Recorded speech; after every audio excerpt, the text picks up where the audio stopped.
평안하셨습니까? 예, 무더운 여름 날씨 속에서도 또 이렇게 건강하게 또 하루하루를 살아낼 수 있는 것이 오직 하나님의 은혜인 줄로 믿습니다. 그리고 교회 공동체가 지체들 위해 서로 기도하고 있지요. 또 그런 기도를 들어주신 하나님의 은혜일 뿐만 아니라 함께하는 지금 지체들의 귀한 섬김, 그 기도 덕분에 또 우리가 이렇게 살아가고 있구나라는 사실을 생각하게 됩니다. 그런 마음에서 옆에 앉아 계신 분 한 분 한 분이 너무나 소중하지요. 이렇게 서로 이렇게 축복하며 인사하겠습니다. 함께 해주셔서 감사합니다. 다시 한번 인사하겠습니다. 함께 하신 하나님으로 말미암아 힘내십시오. 예, 우리 앞으로 허락된 인생 시간이 얼마나 될지 우리는 알지 못하죠. 그러나 허락하신 인생 시간 동안에 하나님 한 분 바라보고 또 그러면서 예수 안에서 한 가족된 우리 교회 공동체 지체 여러분들을 생각하면서 우리 모두가 함께 힘을 내었으면 좋겠습니다. 오늘 시간 저는 예수님을 닮은 신앙이란 제목 가지고 함께 하나님 말씀 받기를 원합니다. 제목이 예수님을 닮은이 아니라 예수님을 담은 신앙이라는 제목 가지고 함께 말씀 전하고자 합니다. 제가 예전에 진도에서 사역을 했던 적이 있습니다. 진도하면 유명한 게 뭐가 있죠? 진돗개가 있습니다. 진돗개가 있는데 진도에 있는 개들은 전부 진돗개입니다. 일반 개들은 거기 그 지역에서 사육하지 못하도록 되어 있습니다. 혈통을 보존하기 위해서 그렇게 합니다. 이 진돗개에 관한 우스운 이야기가 하나 있어서 잠깐 말씀을 드립니다. 진도에 살고 있었던 진돗개, 아주 좋은 혈통을 지닌 이 진돗개 가족이 다른 지역으로 이사를 했다고 합니다. 어느 날 어린 진돗개 새끼가 그 다른 지역에 갔는데 그곳에 친구 강아지들이 있는데 그 강아지들은 진돗개는 아니죠. 그 개들과 함께 어울려서 이제 이렇게 막 같이 이렇게 돌아다니고 풀도 뜯어먹고 이것저것 구경도 하고 그렇게 다녔나 봅니다. 그렇게 그 동네 그 다른 지역의 개들과 그렇게 다니던 이 진돗개 새끼가 어느 날 집에 급히 들어와서 심각한 표정으로 집에 와서는 어미 개에게 물었습니다. 엄마, 저 진돗개 맞아요? 이렇게 물었습니다. 그랬더니 엄마가 대답합니다. 그럼 우리 아들 진돗개 맞아. 라고 틀림없는 너 진돗개야. 라고 이렇게 말을 했습니다. 그러자 이 그 강아지, 아기 새끼 진돗개가 그 말을 딱 듣고 아, 그렇구나. 나 진돗개 맞구나. 라고 이렇게 대답을 합니다. 그래서 엄마 개가 왜 그래? 뭐 때문에 물어? 라고 물었더니 아니에요. 그냥 그래요. 라고 이제 그 상황이 지나가게 됐습니다. 그러고 나서 며칠이 또 지났습니다. 며칠 후에 친구 개들과 그렇게 놀던 그 진돗개 강아지가 또다시 집으로 돌아와서는 어미개에게 또 묻습니다. 엄마, 나 진돗개 맞아요? 또 묻는 겁니다. 엄마가 말합니다. 아니, 왜 그래? 너 진돗개 맞아. 너 생김새를 봐라. 너는 다른 개들하고 좀 달라. 너는 귀가 쫑긋하잖아. 너는 털도 복실복실하니 털도 많잖아. 게다가 너 꼬리를 봐. 꼬리는 꼬불꼬불하니 얼마나 멋지게 생겼냐. 너는 틀림없는 진돗개가 맞아. 라고 그렇게 말을 해줬습니다. 그래서 그 진돗개 강아지가 아, 그렇구나. 나 진돗개구나. 라고 그렇게 또 대답을 합니다. 그래서 또 그 상황이 또 지나갔습니다. 또 며칠 후에 이렇게 또 그렇게 밖에서 뛰놀더니 진돗개 강아지가 또다시 집으로 돌아와서 어미개에게 또 묻습니다. 엄마, 나 진돗개 맞아? 또 묻는 겁니다. 그러자 이렇게 묻자 이제 이 엄마 어미개가 대답을 합니다. 오, 너 분명 진돗개 맞아. 아빠가 누군 줄 아냐? 아빠가 미스터 진돗개 대회에서 우승한 진돌이야, 진돌이. 엄마가 누군 줄 아냐? 엄마는 미스 진돗개 대회에서 우승을 한 진순이야. 내가 진순이고 니네 아빠가 진돌이란 말이다. 그리고 아빠와 엄마와 결혼해서 낳은 자식이 바로 너야. 그러니까 너는 틀림없는 진돗개야. 라고 그렇게 말을 해줬습니다. 그러자 이 진돗개 강아지가 새끼가 대답을 합니다. 아, 그렇구나. 라고 끄덕끄덕하다가 갑자기 고개를 갸우뚱갸우뚱거리면서 하는 말이 엄마, 근데 왜 나는 다른 친구 개들처럼 똥이 먹고 싶을까? 라고 했다고 합니다.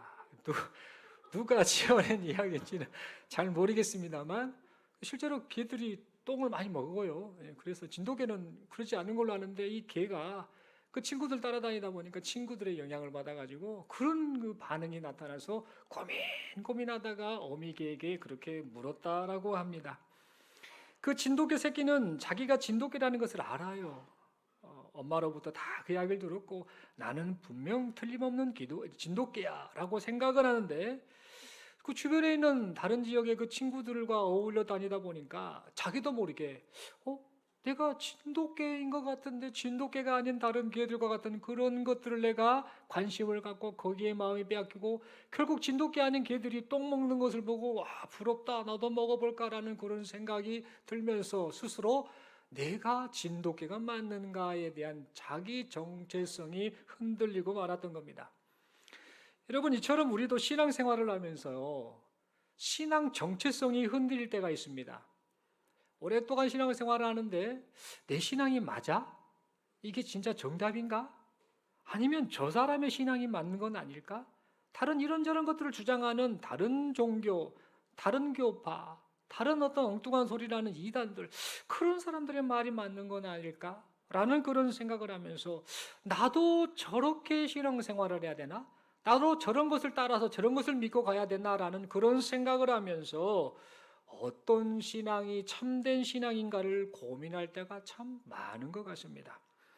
이렇게 고민하는 우리에게 우리 예수님께서는 오늘 이 본문의 말씀을 통해서 주님이 인정하시는 참된 신앙이 무엇인지를 우리에게 잘 말씀해 주시고 있습니다.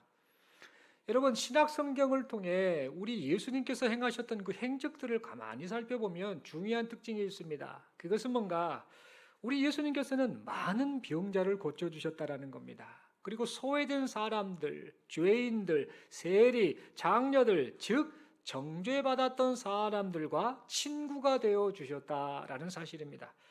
그래서 그 모습을 보고 있던 많은 사람들이 신선한 충격을 받았지요. 야, 저 예수님은 당시의 종교 지도자들과는 뭔가는 달라. 권위 있는 가르침과 사랑이 많고 정말 인생의 분명한 그 진리를 분명하게 통달하고 깨달아서 그것을 가르쳐 주시는 분이야라고 생각하며 사람들은 예수님을 참 많이 좋아하며 따라왔습니다.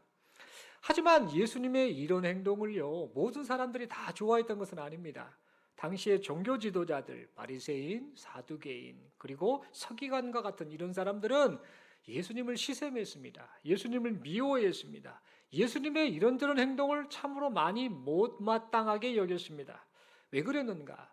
예수님 때문에 자칫 잘못했다가는 자신들의 밥그릇을 빼앗길 것 같았기 때문입니다. 지금까지 자기네들이 권위를 가지고 있었고 자신들의 그 가르침이 권위 있는 가르침이다라고 이렇게 인정, 대접을 받았었는데 엉뚱한 청년 하나가 나타나서 그 청년으로 인해서 자신들의 자리가 지금 위태해지게 되자 이 예수님에 대해서 시기하였고 어떻게 하면 저 예수를 죽일까라는 생각까지 하게 되었던 겁니다.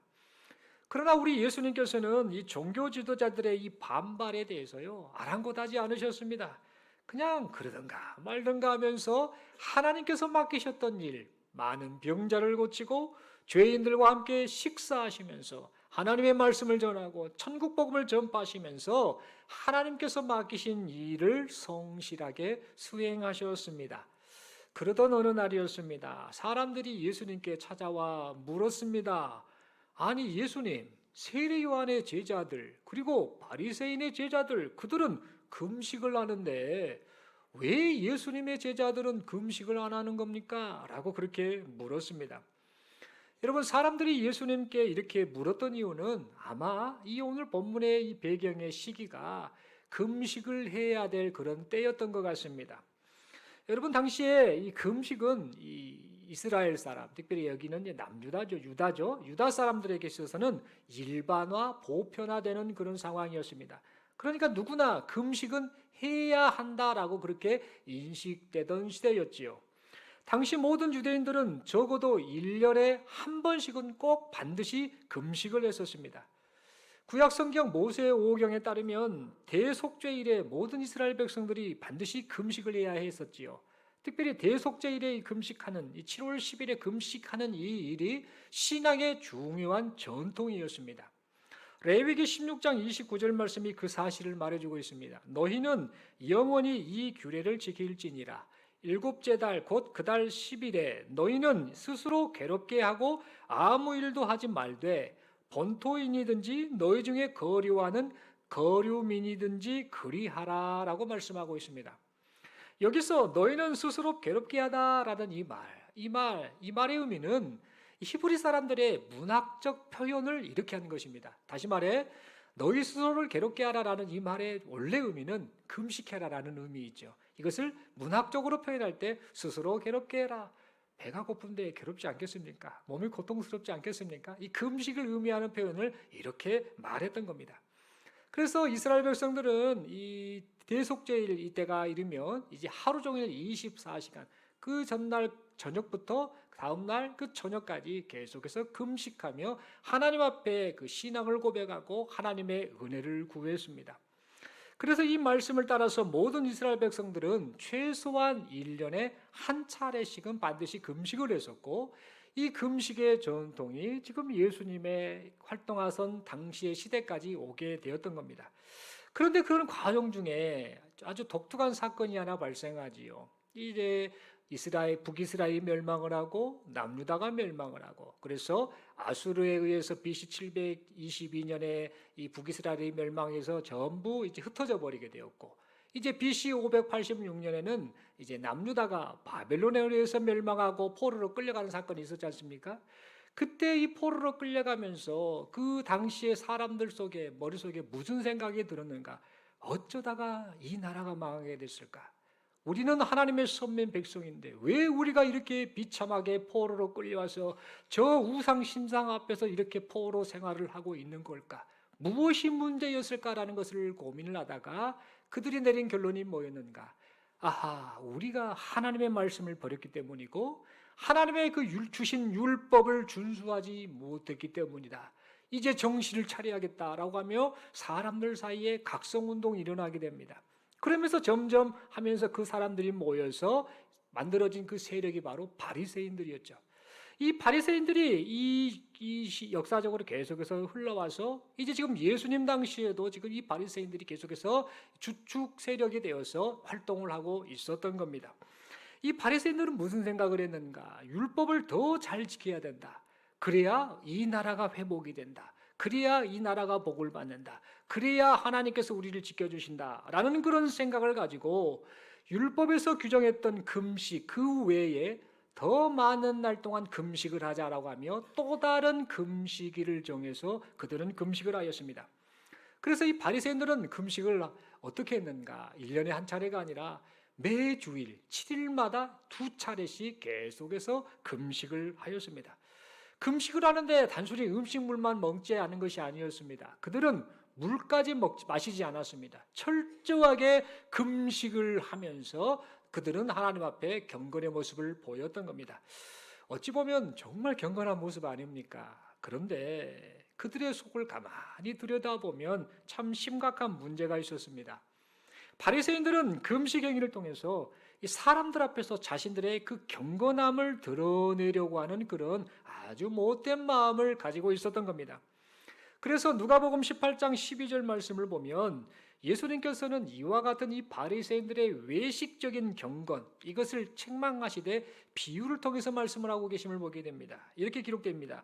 나는 일해에 2번씩 금식하고 또 소득의 11조를 드리나이다 라고 하면서 당시에 이 바리새인들이 얼마나 경건한 모습으로 행했는지, 그러나 그 경건한 모습이 사람에게 보이기 위한 외식이었음을 예수님께서 적나라하게 비판하는 마음으로 비유로 말씀을 하셨던 겁니다.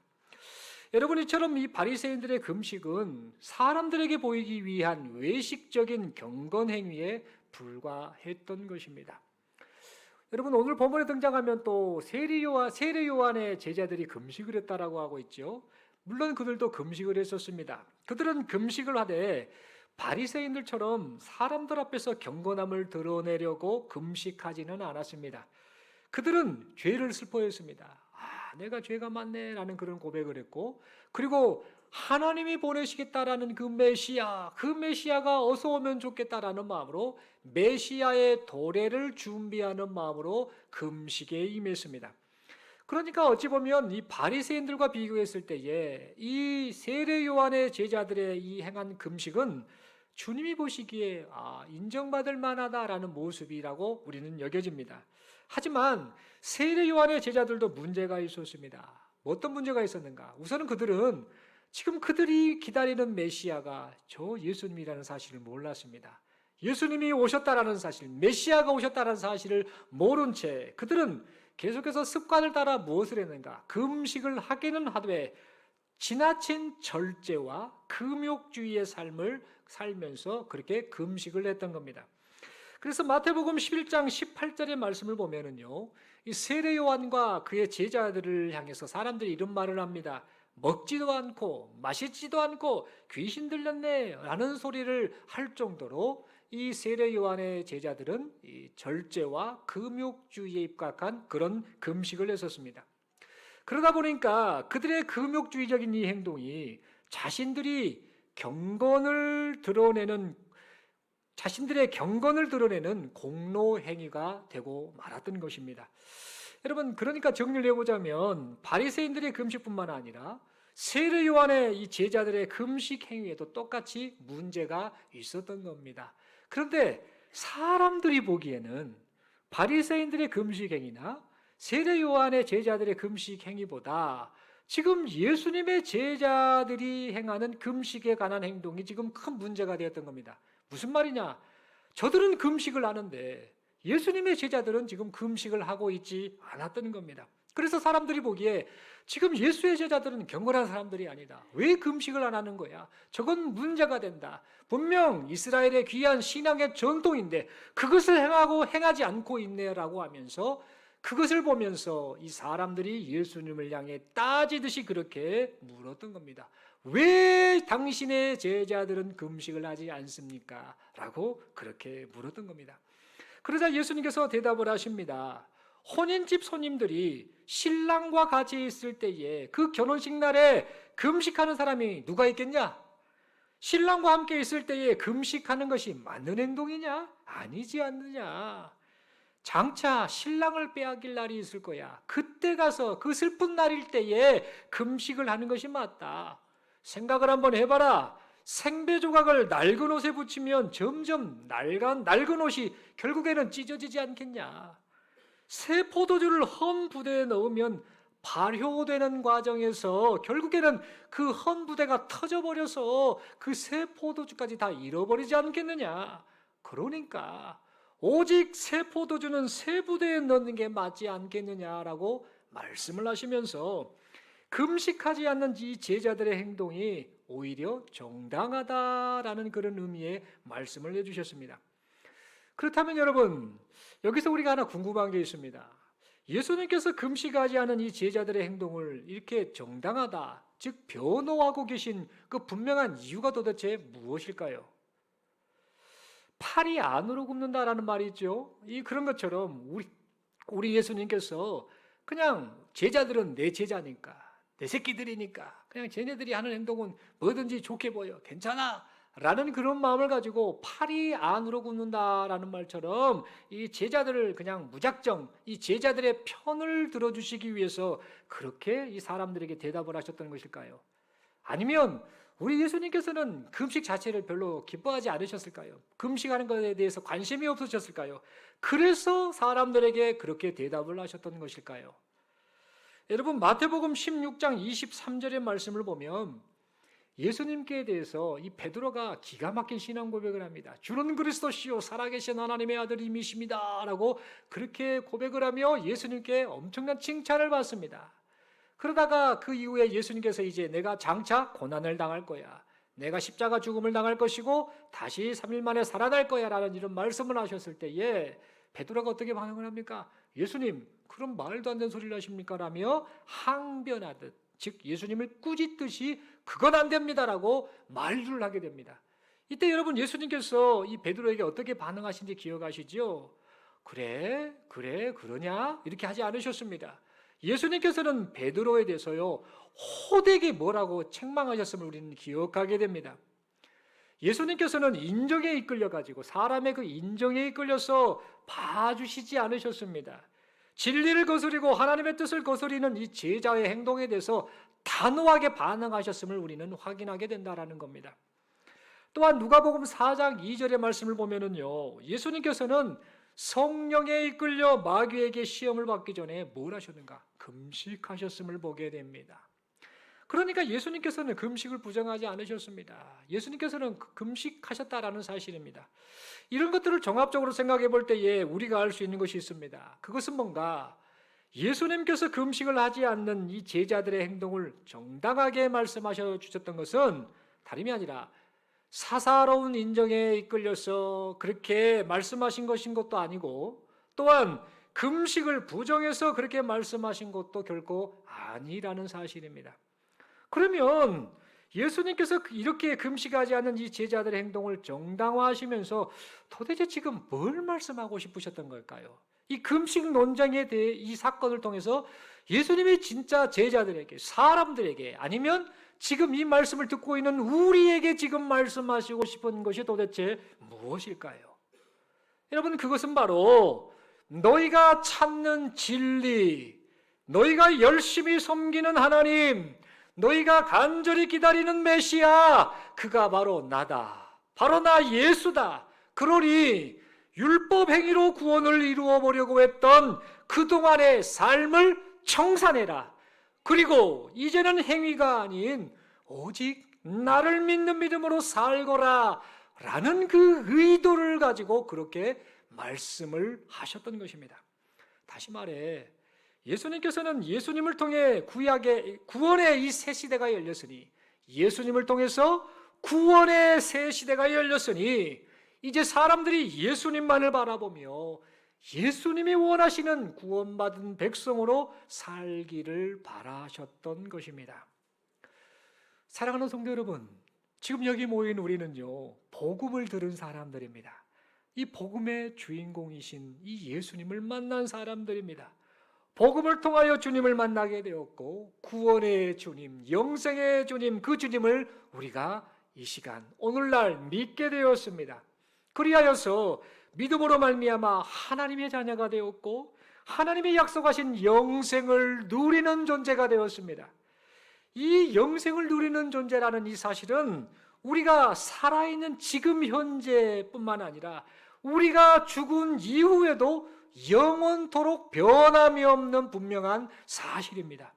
왜냐하면 영생하시는 하나님이 우리가 믿고 의지하는 우리 주 예수 그리스도를 통하여 우리와 영원토록 함께 하시기 때문입니다. 그러면 우리가 신앙생활을 하면서 늘 고백하고 다시 한번 결단하고 다시 한번 바라봐야 할 사항이 뭔가? 그것은 바로 오직 예수님만이 우리의 희망이라는 사실, 오직 예수님만을 믿고 바라보아야 한다는 사실, 이것이 우리가 신앙생활하며 결코 잊지 않아야 할 사항입니다. 세상의 어떤 소리에도 흔들리지 말아야 합니다. 우리에게 생명을 주시는 예수 그리스도만을 믿고 바라보고 따라가는 우리 모두가 되어야 한다라는 겁니다. 또한 여러분, 예수님을 만나기 전에 가졌던 우리의 삶의 가치관, 그리고 세상살이의 그 세상살이의 목적, 불신앙의 습관과 같은 그런 옛사람을 벗어버리는 우리가 되어야 합니다. 예수님 안에서 새 생명을 얻었으니 새 사람다운 옷을 입어야 한다라는 사실입니다. 여러분, 이 사실을 에베소서 4장 22절, 23절, 24절이 말을 해주고 있습니다. 우리가 한 목소리로 함께 또박또박 읽어보도록 하겠습니다. 시작. 너희는 유혹의 욕심을 따라, 다시 하겠습니다. 준비되셨습니까?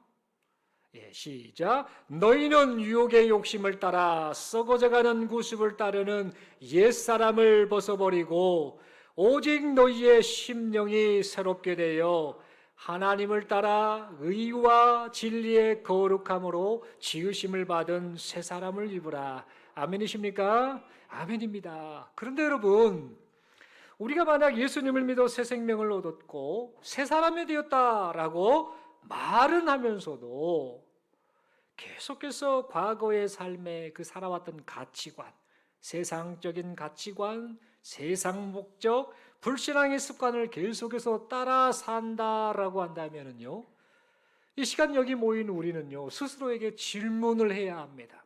하나님 앞에서 질문을 해야 합니다. 어떤 질문을 해야 되는가? 내가 진짜 예수를 만났는가? 이 질문을 계속 해봐야 합니다. 예수를 만났으면 가치관이 바뀌어야 하지요. 바뀌어야겠다가 해서 바뀌는 게 아니라 바뀌게 됩니다. 내 안에 계신 예수로 말미암아 세상 가치관이 아니라 하나님 나라 가치관으로 바뀌게 됩니다. 내가 예수를 만나게 되면 삶의 목적이 바뀌게 됩니다. 이 땅, 이 세상에서 누리고자 하는 그런 세상의 풍요로운 만족, 희락 그런 개념의 목적이 아니라 하나님이 원하시는 삶의 목적으로 그 목적이 바뀌게 된다라는 겁니다. 예수님을 만나게 되면 사람의 그동안에 살았던 불신앙적인 습관이 바뀌게 됩니다. 주님이 그렇게 바뀌기를 원하시고 주님이 그렇게 변화시켜 주시기 때문에 그렇게 변화된 모습이 나타나게 된다는 겁니다. 그러므로 우리는 신앙생활하며 내가 지금 바뀌지 않는 모습으로 나타나고 있다고 한다면 그 이유가 뭔가? 혹시 내 안에 진짜 예수님이 계시는가 아니신가라는 사실을 우리가 스스로에게 질문을 해보아야 한다는 겁니다. 뿐만 아니라 내가 예수님 안에 분명히 거하는 존재인가라는 사실 역시 동시에 스스로에게 질문을 해보아야 한다는 겁니다. 여러분, 예수님을 만났다라는 것은요, 우리의 전인격의 변화가 나타난 것을 의미합니다. 그런데 만약 세상적 가치관과 삶의 목적, 불신앙적인 습관의 변화에 대해서는 관심을 갖지도 않고 원하지도 않으면서 단순히 구원만 받으면 된다라고 한다면 이것은 무엇과 같냐면 생배 조각을 낡은 옷에 붙이는 것과 똑같은 겁니다. 겉보기에는 옷이 멀쩡해 보입니다만 시간이 지나면서 그 꿰맸던 자리가 이제 점점 늘어나거나 줄어들면서 터져버리는 것이죠. 이것과 같은 것을 우리 예수님이 지금 말씀을 하고 계신 겁니다. 여러분, 이것은 또 뭐가 같냐면 모래 위에 집을 짓는 것과 똑같습니다. 멀쩡한 집인 것 같은데 시간이 지나면 바람이 불고 비가 내리고 하면 어느 순간에 와르르 무너져 버리는 그런 모습과 같다라는 사실입니다. 여러분, 우리 예수님은 우리의 낡은 어느 일정 부분을 고쳐주시기 위해서, 그리고 우리의 부족한 어느 일부분을 채워주시기 위해서 오신 분이 결코 아니십니다. 우리 예수님은 우리를 완전히 고쳐서 새 사람으로 만들어주시고 우리의 모든 부분을 새 생명으로 채워주시기 위해서 이 세상에 오셨습니다. 그러므로 지금도 우리를 찾아와서 지금 우리의 마음을 쿵쿵쿵 두드리시는 우리 주님께 마음문을 활짝 열고 주여 제게 새 생명으로 충만케 하여 주옵소서, 새 사람으로 변화시켜 주시옵소서, 새 마음을 주옵소서라고 진심으로 고백하는 여기 모인 우리 모두가 될 수 있기를 바랍니다. 그리하여서 세상적 가치관과 세상의 그 삶의 목적, 불신앙적 습관으로 가득 찬 우리의 거짓 신앙을 과감하게 벗어버리고 예수님을 담은 신앙으로 변화를 받는 여기 모인 우리 모두가 될 수 있기를 간절히 소망합니다. 여러분뿐만 아니라 예수님을 믿고 구원을 받았다고 하면서요, 나는 분명 예수를 믿어, 예수님 믿으면 구원받지, 아멘, 아멘, 아멘 이렇게 말은 하면서도 여전히 종교적 행위와 열심으로 구원을 보장받으려고 하는 심히 어리석은 마음을 어서 빨리 버려야 합니다. 여러분, 하나님께서 사람들에게 율법을 왜 주셨을까요? 그 지키지도 못하는 율법을 왜 주셨을까요? 이 중에 혹시 계신 분들 중에 하나님이 주신 10계명을 전부 다 내가 지키고 왔다, 다 지켰다라고 하시면 손 한번 높이 한번 들어주시겠습니까? 제가 그분 식사 대접하겠습니다.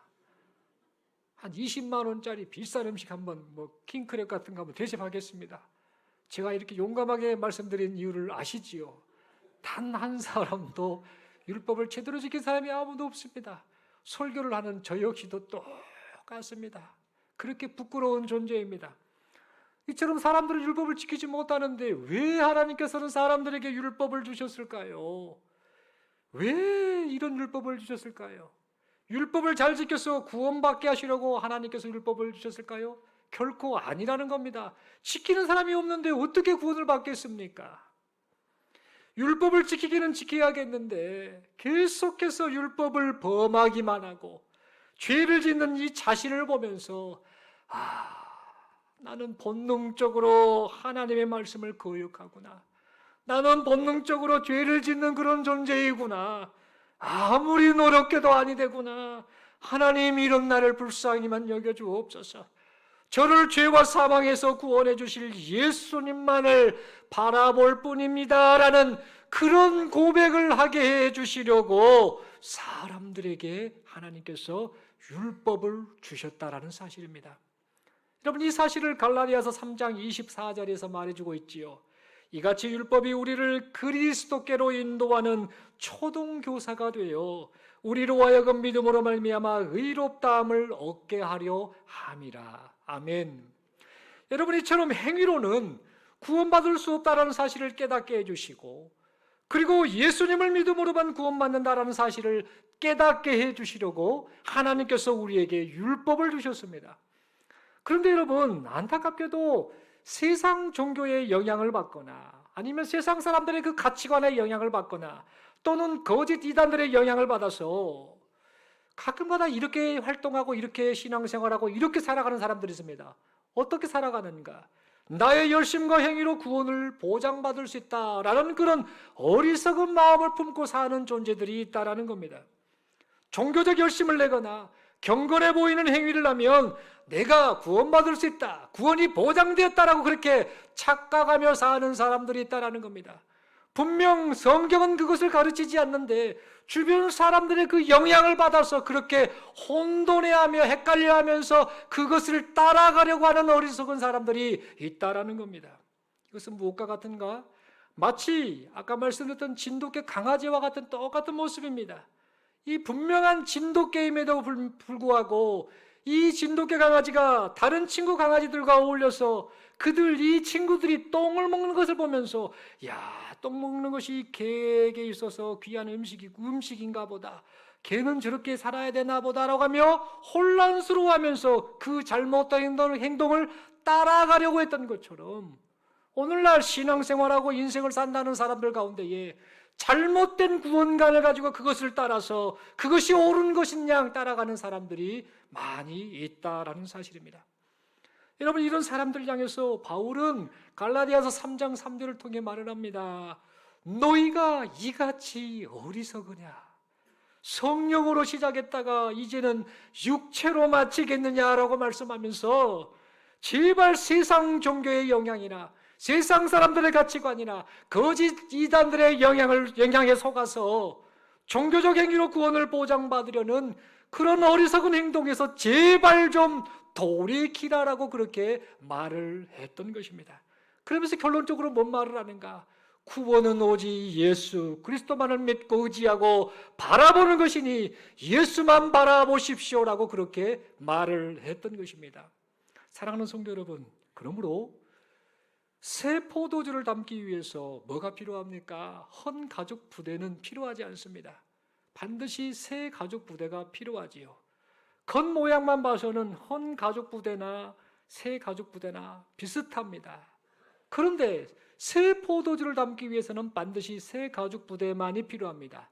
왜냐하면 이 헌 가죽 부대는 이미 오랜 그 세월 동안 잘못된 그런 그 보관하는 과정 속에서 점점 갈라지고 굳어져 있는 상태이기 때문에 재질이 변했기 때문에 새 포도주를 거기다 집어넣으면 발효되는 과정에서 펑 하고 나중에는 터져버리기 때문에 그래서 새 포도주를 만들기 위해서는 반드시 새 가죽 부대가 필요합니다.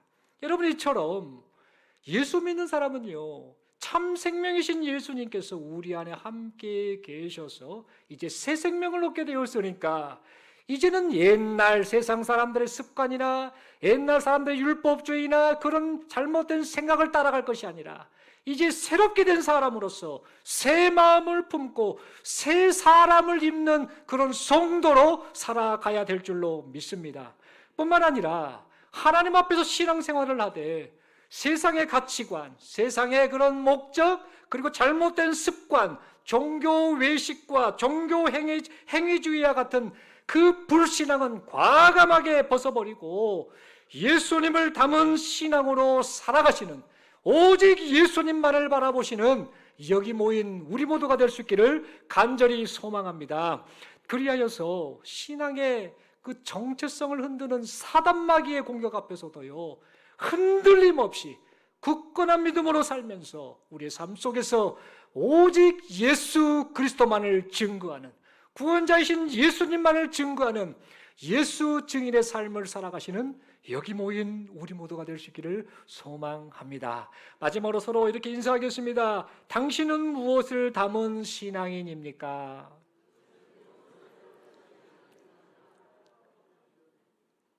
신앙생활하면서 우리가 무엇을 담고 있는가? 이 말은 다시 말해서 내가 예수님을 만났는가? 내 안에 예수님이 계시는가? 내가 예수님 안에 거하는가? 지금 이 질문을 돌려서 한 겁니다. 여러분, 인생 살아가면서 우리가 말씀드렸던 것처럼 하나님이 언제 부르실지 몰라요. 그런데 절대 놓쳐서는 아니 되고, 우리가 계속해서 각인하면서 각인시키면서 기억하고 고백해야 될 게 뭐냐? 예수님과의 만남이 내게 있는가? 내 안에 예수님이 계시는가? 이 질문을 우리가 끊임없이 하나님 앞에 하고 스스로에게 해야 될 줄로 믿습니다. 그런 마음으로 다시 한번 서로에게 이렇게 격려하며 대답을 하겠습니다. 예수님을 담은 신앙인으로 삽시다. 한 번 더 인사하겠습니다. 예수님이 우리 안에 계시고 우리가 예수님 안에 있습니다. 여러분, 오늘 말씀을 보니까 예수님께서 금식 논쟁에 관한 이야기를 통해서 결론나신 것은 뭐냐? 내 안에 다 있다라는 겁니다. 행위가 중요한 게 아니야. 사람의 노력이 중요한 게 아니야. 사람의 이런저런 것들, 별 이론들이 다 있는데 그게 중요한 게 아니야. 중요한 것은 내 안에 다 있다. 내가 네 안에 있기를 원한다. 내가 모든 것을 다 책임질 거다라고 말씀하고 계신다라는 겁니다. 이 점을 생각하면서 오늘 이 시간 이후부터 우리의 신앙생활이 어떤 종교적인 행위나 종교적인 열심이나 아니면 세상 가치관을 따라가는 그런 모습이 아니라 정말 새 생명을 얻게 되었으니 새 사람을 입은 사람으로서 새 마음을 품고 하나님 앞에 신실하게 신앙생활하고 예수만 바라보며 살아가시는 여기 모인 우리 모두가 될 수 있기를 간절히 소망합니다. 기도드리겠습니다. 하나님 아버지, 은혜를 감사합니다. 하나님 아버지, 인생을 살면서 계속해서 그 고백만 드리게 됩니다. 예수님만이 우리의 소망이십니다. 예수님이 내 안에 계시고 예수님이 나를 살리셨고 내게 새 생명을 주셨고 새 사람으로 변화시켜 주신다는 사실을 생각하며 이제는 마음을 고쳐먹고 생각을 고쳐먹고 또 우리의 삐뚤어진 신앙관을 다 돌려 세워서 이제는 예수만 바라보고 의지하며 살아가는 여기 모인 우리 모두가 되게 하여 주시옵소서. 진짜 신앙생활에 있어서 중요한 것이 무엇인가? 이것저것이 아니라 예수 그리스도와의 만남이라는 사실을 생각하며 우리 주만 바라보고 의지하며 살아가는 여기 모인 우리 모두가 되게 하여 주시옵소서. 예수님 이름으로 기도드리옵나이다. 아멘.